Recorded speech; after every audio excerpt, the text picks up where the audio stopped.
दरभंगा की महारानी, अंतिम महारानी काम सुंदरी देवी जी का निधन हो गया। और अभी हाल में उनके बारे में ये चीज़ खबर लाई गई कि 600 किलो सोना, 2 फाइटर जेट उन्होंने दान किया था। मुझे ऐसा लगा जैसे दरभंगा राज परिवार के किए गए कामों के सामने में ये कितना छोटा हिस्सा था जिससे उनको याद किया जा रहा है। मैं रामेश्वर सिंह या कामेश्वर सिंह महाराज या किसी एक महाराज का नाम नहीं ले रहा। विगत 500 वर्षों के भारत के इतिहास में अगर आप गौर करें तो दरभंगा राज परिवार से ज्यादा दानी परिवार कोई दूसरा नहीं हुआ है। दरभंगा राज परिवार दानी, सिर्फ दानी नहीं बल्कि विजनरी था, एक इंडस्ट्रियलिस्ट परिवार था। लोग उनके कामों के बाद में क्या कहते हैं कि अरे राजा थे, क्या आपने घर से दे दिया? राजा थे, उन्होंने किया। अरे भाई साहब, वो राजा होने की वजह से धनी नहीं थे, वो तो जमींदार थे। एक छोटे से हिस्से में मिथिला क्षेत्र के तिरहुत के जमींदार थे। राजा तो बहुत सारे थे। वो धनी इसलिए थे, भारत के टॉप 10 धनी लोगों में इसलिए आते थे बिकॉज वो 14 प्रकार की इंडस्ट्री चलाते थे। कोल, इलेक्ट्रिसिटी, चीनी मिल, जूट मिल, सूत मिल, पेपर मिल। तत्कालीन भारत में जो भी टॉप ऑफ द गेम का जो इंडस्ट्री था उसके मालिक थे दरभंगा महाराज। दरभंगा महाराज के दान के किए गए कार्यों के बारे में जब चर्चा करें, कांग्रेस की स्थापना हुई थी, उसके फाउंडिंग पर्सन थे दरभंगा महाराज। और एक बार कांग्रेस को अधिवेशन करना था, इलाहाबाद में कार्यक्रम करना था, तो अंग्रेजी सरकार ने निषेधा लगा दिया कि आप खुले में कार्यक्रम नहीं कर सकते हैं। अब क्या हो, लोग आमंत्रित थे, आने वाले थे, और अंग्रेजी सरकार ने निषेधा लगा दिया। दरभंगा महाराज ने रातों रात इलाहाबाद का सबसे बड़ा महल खरीद लिया ताकि उसके प्रांगण में कांग्रेस का अधिवेशन हो सके। और बाद में वो महल दरभंगा महाराज ने कांग्रेस को ही दान कर दिया। बनारस हिंदू यूनिवर्सिटी BHU की जब स्थापना हुई थी तो लोग उसके लिए सिर्फ मदन मोहन मालवीय जी को याद करते हैं। सही बात है, मालवीय जी सम्मानित थे, उन्होंने बहुत मेहनत की, लेकिन सच बात यह है कि BHU की स्थापना के लिए जो हिंदू सोसाइटी बनी थी उसके प्रेसिडेंट दरभंगा महाराज थे। और उन्होंने सबसे पहला, सबसे बड़ा डोनेशन दिया था। उन्हीं के रिकमेंडेशन से देश भर के राजा महाराजाओं ने BHU के लिए और दान किया।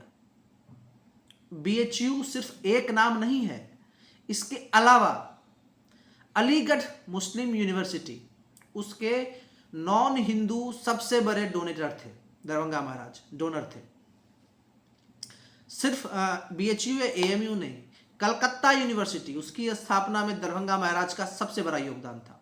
पटना यूनिवर्सिटी, पटना यूनिवर्सिटी के अलावा उसको नौलखा पैलेस दिया था दरभंगा महाराज ने। इसके अलावा PMCH की स्थापना में सबसे बड़े सिंगल डोनर थे। पूसा यूनिवर्सिटी कितना विजनरी था कि उस वक्त में एग्रीकल्चर यूनिवर्सिटी की स्थापना के लिए समस्तीपुर में उन्होंने प्रयास किया था। आज वो पूसा दिल्ली चला गया है बिकॉज सरकार 1934 के बाद इसको नहीं चला सकी, भूकंप के बाद, लेकिन पूसा यूनिवर्सिटी की स्थापना में भी दरभंगा महाराज का बहुत बड़ा योगदान था।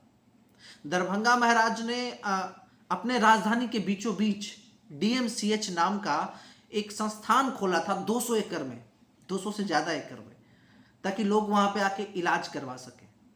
दरभंगा महाराज का जो परिवार है, यूं सोच लीजिए कि आज वो शायद देश का ही नहीं, दुनिया का शायद अकेला परिवार होगा, राज परिवार, जिसके 4 राजमहलों में 4 यूनिवर्सिटी चल रही है। 2 दरभंगा में, एक कामेश्वर सिंह संस्कृत महाविद्यालय, एक ललित नारायण मिथिला यूनिवर्सिटी, एक पटना यूनिवर्सिटी और एक कलकत्ता यूनिवर्सिटी। इन सब को शुरू करने के लिए अपना महल दिया था उन्होंने। सिर्फ ये दान की बात नहीं है, वो कितने विजनरी थे। आप ये सोचिए कि दिल्ली में जिस साल इलेक्ट्रिसिटी आई थी, सेम उसी साल दरभंगा में भी इलेक्ट्रिसिटी आई थी। जब दिल्ली में रेल आया था उसी टाइम दरभंगा में भी रेल आया था। उस वक्त में उन्होंने 2 एयरपोर्ट शुरू किया था, दरभंगा एयरपोर्ट और पूर्णिया एयरपोर्ट। उस वक्त में जो एवरेस्ट का यात्रा होता था वो इसी पूर्णिया से होता था, पूर्णिया एयरपोर्ट से होता था।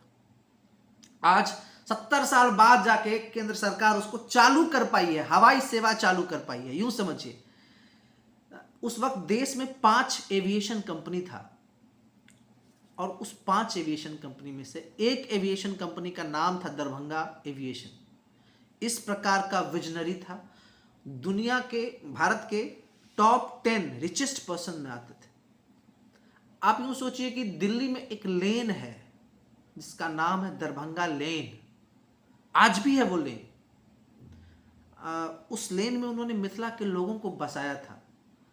आप किसी भी शहर जाइए, दिल्ली जाइए, पटना, कलकत्ता, मुंबई, चेन्नई, लंदन, रोम, कहीं जाइए, किसी भी बड़े शहर जाइए, वहां पे आपको दरभंगा हाउस दिखेगा। आज भले ही उस पे हो सकता है उसका नाम बदल गया हो, उस पे कब्जा हो गया हो, क्योंकि दरभंगा राज परिवार का कोई वारिस नहीं था, लेकिन वहां पे दरभंगा हाउस था। मुकेश अंबानी के घर के सामने में, एंटीलिया के जस्ट सामने में आपको दिखेगा दरभंगा हाउस। आज भी दिखेगा दरभंगा हाउस। तो वो राज परिवार इतना दानी था। यूं समझिए कि आज नीतीश कुमार कहते हैं कि बिहार में उद्योग नहीं लग सकता है क्योंकि बिहार के पास समंदर नहीं है। बताइए, आज से 70-80 साल पहले वो राज परिवार यहाँ चीनी मिल चलाता था, जूट मिल चलाता था, सूत मिल चलाता था, पेपर मिल चलाता था, खाद मिल चलाता था, इलेक्ट्रिसिटी का, कोल का इंडस्ट्री चलाता था। इस प्रकार का राज परिवार था वो। कोई किसी नॉर्मल राज परिवार की तरह नहीं कि भाई उन्होंने भारत के निर्माण में अपना बहुत बड़ा योगदान दिया है। बिहार राज्य जब स्थापना हो रहा था 1912 में, उस वक्त एक राजधानी प्रस्तावित थी कटक, उड़ीसा में। दरभंगा राज परिवार ने कहा कि नहीं, पटना को राजधानी बनेगी। इसके लिए उन्होंने अपना भवन दे दिया कि प्रशासनिक व्यवस्था अभी तत्काल में यहां से चलेगी, और वहीं से चल रही थी। दरभंगा महाराज ने ही अपना राजनीतिक रूप से, लक्ष्मेश्वर सिंह जो जी थे, बहुत मजबूत थे। बहुत कम उम्र में, 40 से कम उम्र में उनका निधन हो गया। वो भारत के पहले जनप्रतिनिधि थे जो अंग्रेजी सरकार के सामने भारत का पक्ष रखते थे। बहुत राजनीतिक सशक्त व्यक्ति थे जिन्होंने कांग्रेस की स्थापना में बहुत बड़ा योगदान निभाया।